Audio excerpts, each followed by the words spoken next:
बच्चों, मैं शैलेंद्र वाजपेयी आज आप लोगों को कक्षा 10 की गणित का एक चैप्टर है निर्देशांक ज्यामिति, जिसे इंग्लिश में बोलते हैं कोऑर्डिनेट, वह पढ़ाऊँगा।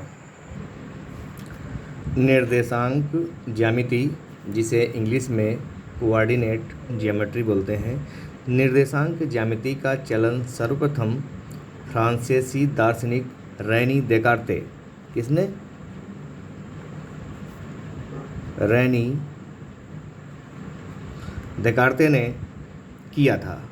दूसरे शब्दों में हम ये कह सकते हैं ज्यामिति में बीजगणित का प्रयोग किया।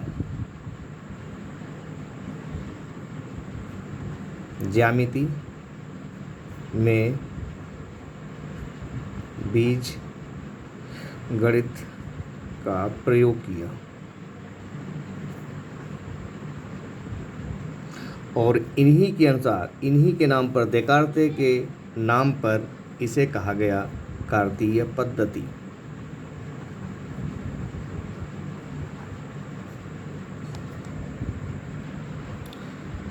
पिछली कक्षाओं में हम निर्देशांक ज्यामिति के संबंध में यह पढ़ चुके हैं कि जो हमारे कार्तीय बिंदु होते हैं उनको निर्देशांक अक्षों के मध्य कैसे अंकित करना होता है। अब हम पढ़ेंगे समकोणिक निर्देशांक क्या है और निर्देशांक पद्धति क्या है। किसी समतल पर दो पारस्परिक लंब रेखाएं, एक लंब रेखा है हमारी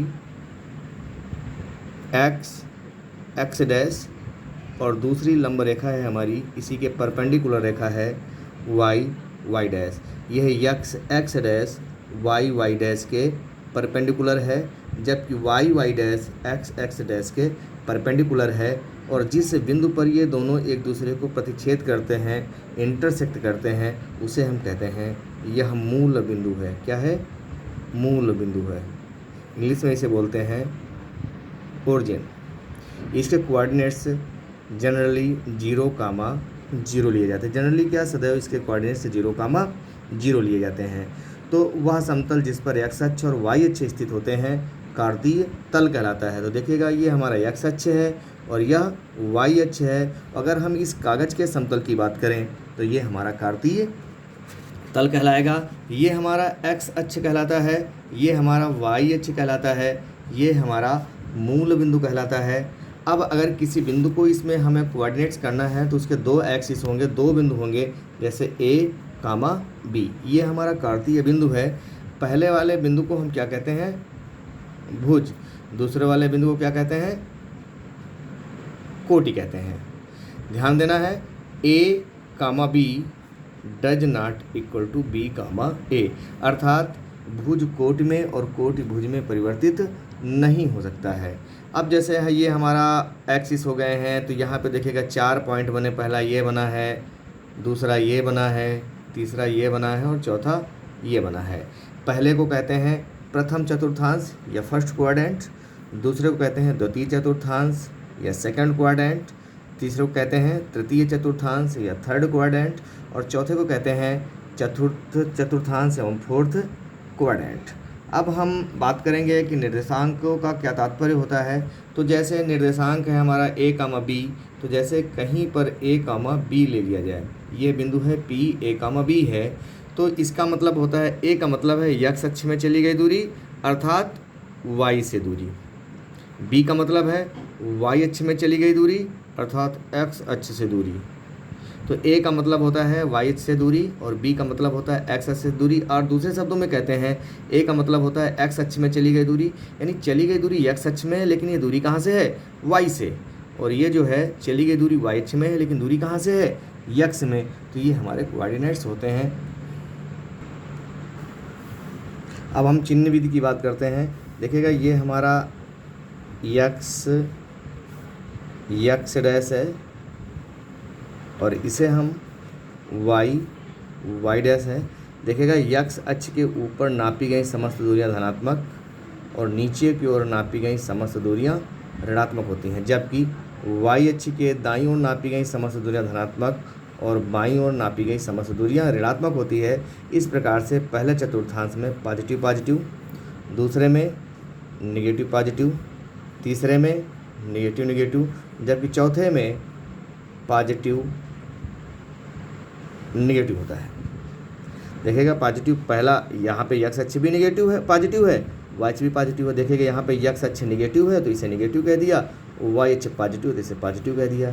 यहाँ पे यक्स निगेटिव है सो निगेटिव हो गया है, और वाई पॉजिटिव है सो वाई भी निगेटिव है सो निगेटिव हो गया है। और यहाँ पे देखिएगा यक्स पॉजिटिव है सो पॉजिटिव हो गया है, और वाई निगेटिव है सो निगेटिव हो गया। ये हमारा चिन्ह पद्धति होती है। अब हम बात करेंगे दो बिंदुओं के बीच की दूरी ज्ञात करना। दो बिंदुओं के बीच दूरी, distance between two given point.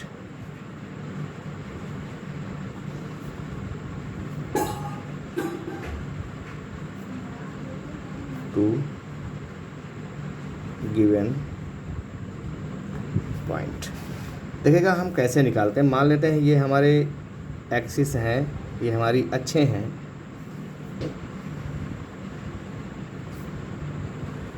यह यक्स अक्ष है और यह यक्स डैश हो जाएगा। यह वाई अक्ष है, वाई है, और यह वाई डैश हो जाएगा। जबकि यहाँ पे यह मूल बिंदु है, या जिसे हम ओ से प्रदर्शित करते हैं, ये है। मान लेते हैं कोई पॉइंट हमारा पी है जिसके कोऑर्डिनेट्स हैं x1 कामा y1, और यहाँ पे कोई एक बिंदु पी क्यू है जिसके कोऑर्डिनेट्स हैं x2 कामा y2। देखिएगा p का कोऑर्डिनेट्स x1 कामा y1 है। x1 कामा y1 का मतलब है x अक्ष पे चली गई दूरी x1 है। ये दूरी यहाँ से लेकर के यहाँ तक की x1 है, जबकि यह दूरी यहाँ से लेकर के यहाँ तक की y1 है। अब यहाँ की बात करते हैं। यह दूरी यहाँ से लेकर के यहाँ तक की x2 है, जबकि यह दूरी यहाँ से लेकर के यहाँ तक की यह दूरी y2 है। अब देखिएगा हमें P और Q के बीच की दूरी निकालनी है, तो P और Q को मिला दिया। ये दूरी निकालनी है PQ, जिसे हम D से प्रदर्शित करते हैं। अब देखिएगा ये P बिंदु से x अक्ष के समांतर एक रेखा खींची, उसी प्रकार से Q बिंदु से y अक्ष के समांतर एक रेखा खींची। दोनों एक दूसरे को मान लेते हैं R बिंदु पर प्रतिच्छेद करते हैं।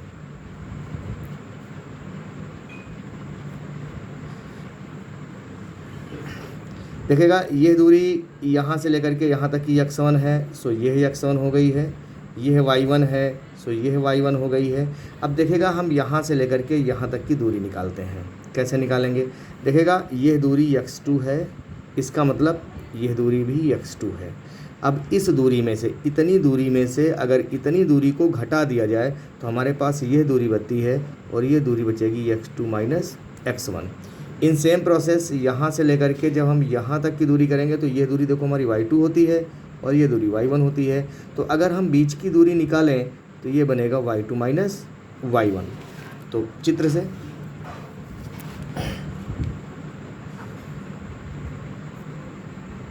से पी आर इक्वल टू हो जाएगा x2 माइनस x1, और जो हमारा क्यू आर है ये हो जाएगा y2 माइनस y1, और पी क्यू ये बराबर डी के है, और यही हमें निकालनी है। तो हम त्रिभुज पी क्यू आर में, या यूँ कह देते हैं समकोण त्रिभुज पी क्यू आर में, समकोण त्रिभुज पी क्यू आर में पाइथागोरस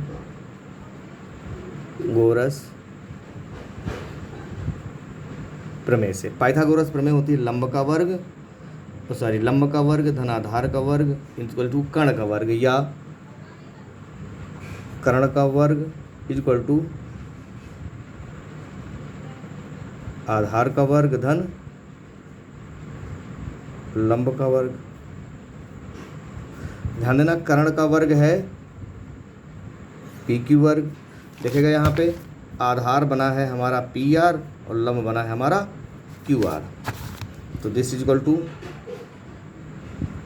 पी आर का वर्ग धन क्यू आर का वर्ग। पी क्यू को हमने कहा है D square equal to x2 minus x1 का होल स्क्वायर और प्लस y2 माइनस y1 का होल स्क्वायर। इस पी आर और क्यू आर की वैल्यू यहाँ पे पुट कर देंगे। वर्गमूल लेने पर यानी दोनों पक्षों का अगर वर्गमूल ले लिया जाए देन d इक्वल टू बनेगा अंडर रूट, देखो डी स्क्वायर का डी हो जाएगा, वर्गमूल लेंगे तो x2 माइनस x1 का होल स्क्वायर और प्लस y2 माइनस y1 का होल स्क्वायर। यही दो बिंदुओं के बीच की दूरी का अभीष्ट सूत्र है। यानी इस फार्मूले का हम प्रयोग करेंगे दो बिंदुओं के बीच की दूरी निकालने के लिए। यहाँ पे ध्यान देने योग्य बातें हैं कि चाहे x2 माइनस x1 कर दिया जाए और चाहे x1 माइनस x2 कर दिया जाए, क्योंकि यहाँ पे राशि चाहे पॉजिटिव आए और चाहे निगेटिव आए, दोनों स्थितियों में इसका वर्ग करना होता है और वर्ग सदैव एक धनात्मक राशि होती है। उसी प्रकार से y2 माइनस y1 में भी चाहे y2 माइनस y1 को होल स्क्वायर लिखो, चाहे y1 माइनस y2 को होल लिखो, दोनों स्थितियों में चाहे पॉजिटिव आए चाहे निगेटिव आए, इसका वर्ग भी सदैव पॉजिटिव होगा।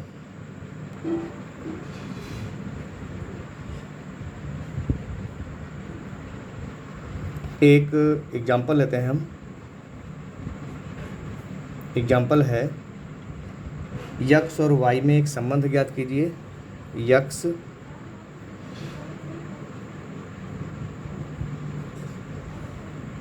और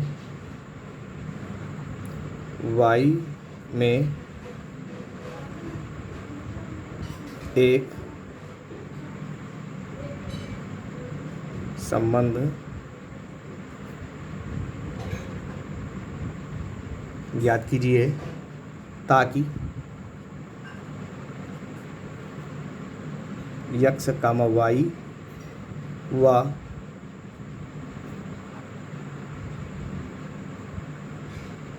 बिंदुओं 7, 1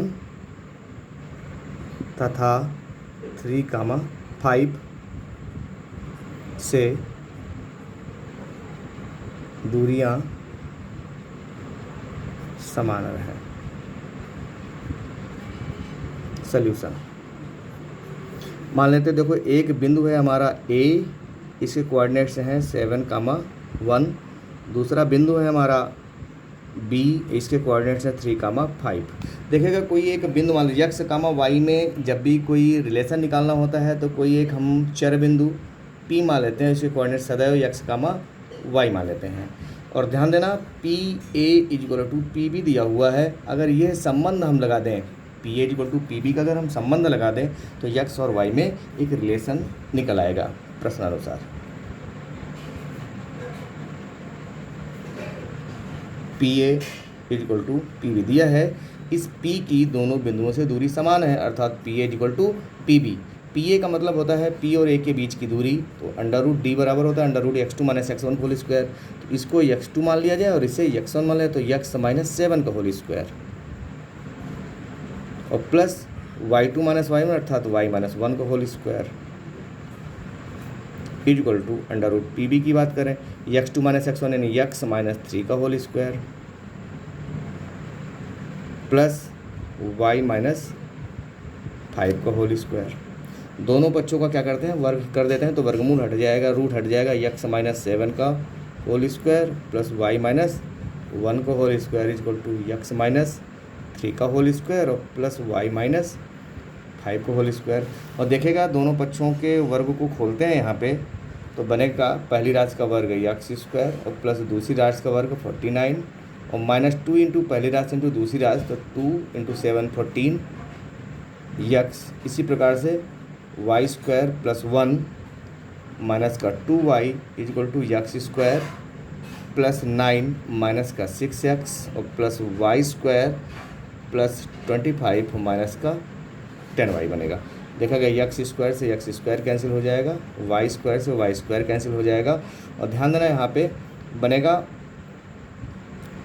49 और ये है और 1 ये है तो 50 माइनस का देखेगा 14x और माइनस का 2y इक्वल टू देखेगा 9 ये है और 25 ये है तो बनेगा 34 और माइनस का 6x और माइनस का 10y। अब चाहे एक काम और भी कर सकते हैं, यहाँ पे दोनों पक्षों को 2 से भाग कर दीजिएगा तो बनेगा 25 minus 7x minus y equal to 17 minus 3x minus का 5y। देखेगा इन को इधर लेके चले जाएं और इधर इसको इधर लेके आ जाएं। 25 माइनस 17 इक्वल टू माइनस का 3x माइनस का 5y प्लस का 7x और प्लस का y। ध्यान देना, इसको हम पहले लेते हैं। 3x माइनस 7x है, माइनस का 3x और प्लस का 7x है, हो जाएगा 4x, और y है और माइनस का 5y है, तो देन माइनस का 4y इक्वल टू, देखिएगा 17 और 8 25 होते हैं, देन 8 हो जाएगा। और अगर दोनों पक्षों को हम 4 से डिवाइड कर दें तो बनेगा x minus Y equal to 2। यही x और y के बीच का अभीष्ट संबंध है। अगला क्वेश्चन है हमारा, दिए गए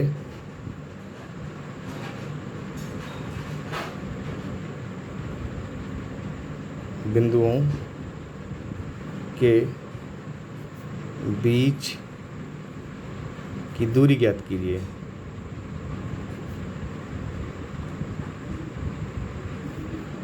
देखेगा, फर्स्ट है 4 comma minus 6 and minus 6 comma 4। Second है हमारे पास P sine theta comma P cos theta, P sine theta comma P cos theta, और सेकेंड है P cos theta comma minus का पी साइन थीटा। थर्ड है हमारे पास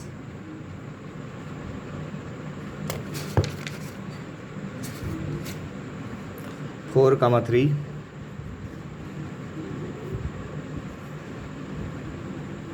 and 2 कामा 5।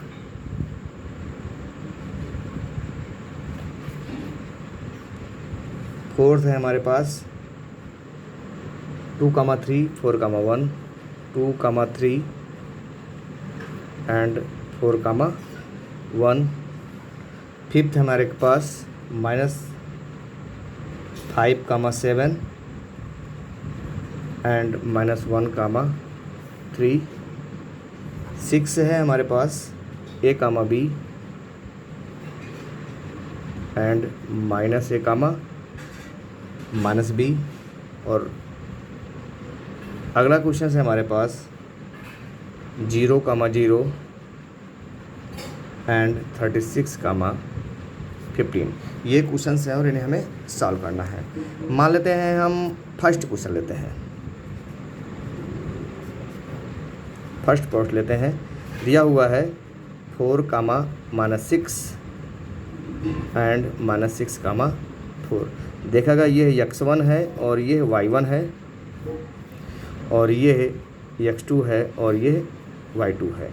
तो since d equal to होता है under root x2 minus x1 का whole square और प्लस y2 माइनस y1 का whole square, this is equal to, देखा x2 है माइनस 6 के नीचे, तो माइनस 6 माइनस 4 का होल स्क्वायर और प्लस 4 प्लस 6। देखो 4 माइनस 6 यानी 4 प्लस 6 का whole square, this is equal to 10 का स्क्वायर विद नेगेटिव साइन और प्लस 10 का स्क्वायर।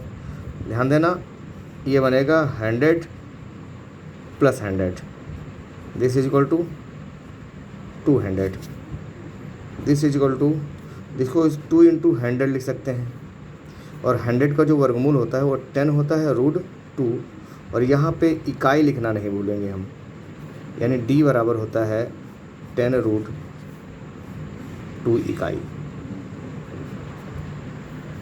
अगला क्वेश्चन है p sine theta p cos theta. अगला क्वेश्चन है हमारे पास p sine theta p cos theta, p sine theta p cos theta. और दूसरा पॉइंट है हमारे पास p कॉस थीटा माइनस का p साइन थीटा। देखिएगा ये है x1 हो गया है और ये y1 है, ये x2 है और ये y2 है। d इक्वल टू होता है under root x2 minus x1 का होल स्क्वायर और प्लस y2 माइनस y1 का whole square. This is equal to under root x2 की जगह पे है p cos थीटा और माइनस p साइन थीटा का होल स्क्वायर प्लस देखो y2 है माइनस का p साइन थीटा और माइनस का p cos थीटा का होल स्क्वायर रूट में। देखो खोलते हैं इसको हम। पहली राशि का वर्ग p cos थीटा का होल स्क्वायर यानी p square cos square theta और दूसरी राशि का वर्ग plus p square sine square theta और प्लस पहली इंटू दूसरी राशि इंटू 2 यानी 2 p cos थीटा ये p साइन थीटा ये, तो माइनस लग जाएगा, चूँकि माइनस लगा तो 2 p cos theta p sine theta plus ये वाला भी p square sine square theta और plus p square cos square theta और देखो माइनस माइनस प्लस तो 2 into p sine theta into p cos theta. देखो p sine theta p cos theta से ये कैंसिल हो गया है। यहाँ पे p square cos square p square देखो cos स्क्वायर थीटा ये है और p square cos square theta है, तो 2p square cos square theta और plus p square sine square theta ये p square sine square theta ये, तो p square sine square theta. This is equal to अगर 2p स्क्वायर कॉमन कर लिया जाए तो बनेगा cos square theta plus sign square theta और देखो इसकी वैल्यू क्या होती है 1, तो अंडर रूट 2p स्क्वायर। अब p स्क्वायर का वर्गमूल होता है p और रूट 2 रहेगा, तो d equal to p root 2 इकाई। यही इसका आंसर है। इसी प्रकार से अन्य जो न्यूमेरिकल हमारे दिए हुए हैं, जैसे एक न्यूमेरिकल मान लेते हैं हमारे पास जो लास्ट वाला है 0,0 एंड 36,15, तो देखो ये है x1 हो गया है और ये है y1 हो गया है, ये x2 हो गया है और ये y2 हो गया है। देन d इक्वल टू होता है under root x2 minus x1 का होल स्क्वायर और प्लस y2 माइनस y1 का whole square. This is equal to under root x2 की जगह पे 36 और माइनस 0 का होल स्क्वायर प्लस 15 माइनस 0 का whole square. This is equal to 36 का स्क्वायर और प्लस 15 का स्क्वायर। अब हम 36 का स्क्वायर निकाल लेते हैं। देखो कितना होता है 36 इंटू 36, तो 6 से गुणा करेंगे तो 6 इंटू 6 36 के 6 और 18 3 21, 18 3 6 18 9 1 10 6 9 2 1 1296 1296 प्लस 15 का स्कोर होता है 225 इज इक्वल टू 6 5 11 के 1 9 6 9 2 11 1 12 के 2 2 2 4 1 5 1521 इकाई।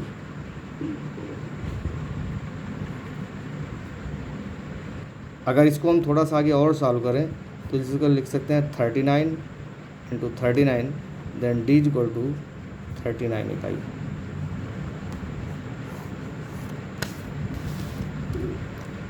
इसको आगे थोड़ा सा और सॉल्व कर लिखेंगे 39 into 39 then D equal to 39 इकाई।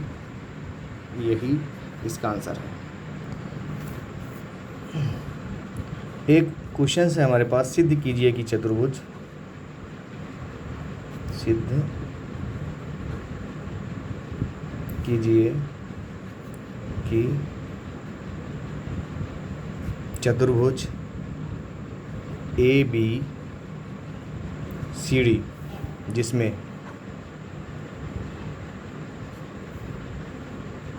A 3,1 B 0, -2 C 1,1, D 4,4 है। एक समांतर चतुर्भुज है। यानी सिद्ध करना है कि समांतर, सबसे पहले तो हम समांतर चतुर्भुज जानेंगे क्या है। समांतर चतुर्भुज का मतलब होता है ऐसा चतुर्भुज जिसकी आमने सामने की भुजाएं बराबर हैं। तो एक हम चतुर्भुज बना लेते हैं, इसे ए बिंदु मान लेते हैं, इसे बी बिंदु मान लेते हैं, इसे सी बिंदु मान लेते हैं, इसे डी मान लेते हैं। ए के कोऑर्डिनेट्स हैं 3,1, बी के कोऑर्डिनेट्स हैं 0,-2, सी के कोऑर्डिनेट्स हैं 1,1 और डी के कोऑर्डिनेट्स हैं 4,4। अब हमें इसकी चारों भुजाएं निकालनी होगी। सबसे पहले हम ए बी का मान निकालेंगे। ए बी यानी दो बिंदुओं के बीच की दूरी √(x2 - x1) यानी 0 - 3 प्लस -2 - 1। देखो ये y2 है और ये 1 है, तो दिस इज इक्वल टू √, इसका स्क्वायर हो जाएगा 9 और इसका स्क्वायर भी 9, तो ये हो जाएगा 9 कॉमन कर लिया जाए अंदर, तो 9 तो 1 + 1, तो 9 को बाहर ले जाएंगे 3√2। अब हम बी सी निकालेंगे। B C is equal to √(x2 - यानी 1 - 0 प्लस 1 और ये माइनस में है तो +2 का whole square. This is equal to 1 और 1 और 2 हो गया 3, तो +9 is equal to √10। B C हो गया है। अब हम सी डी निकालेंगे। सी डी बराबर होता है (x2 - x1) 4 - 1 प्लस 4 - 1 का होल स्क्वायर, ये भी 3 का स्क्वायर और प्लस 3 का स्क्वायर इज इक्वल टू 9 + 9। और जैसे इसको 9 + 9 को 3√2 सिद्ध किया था, ये भी 3√2 हो जाएगा। अब निकालेंगे हम D A is equal to √, देखो 3 - 4 का स्क्वायर और प्लस 1 - 4 का स्क्वायर √(-1 का वर्ग और प्लस -3 का वर्ग। This is equal to √1 + 9 is equal to √10।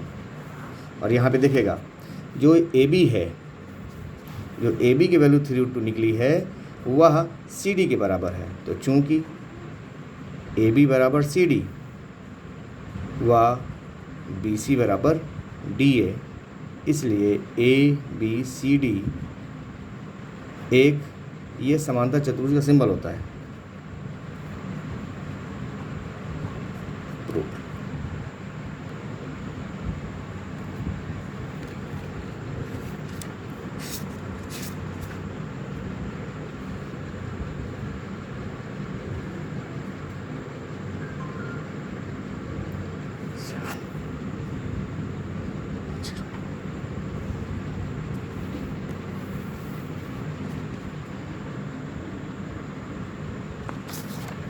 ध्यान देना यहाँ।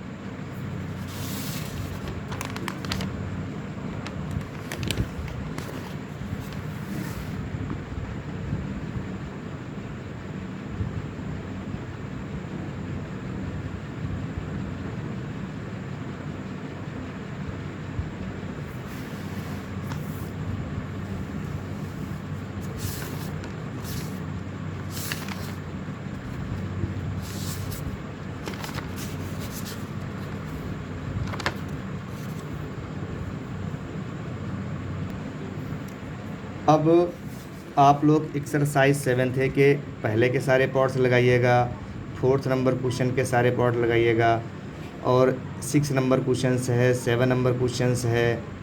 इस प्रकार से ये कई सारे क्वेश्चंस ऐसे हैं जो आप लोगों से लग जाएंगे, जो नहीं लगते हैं वो पूछिएगा। फिर भी अगला पार्ट हम कल भेजेंगे।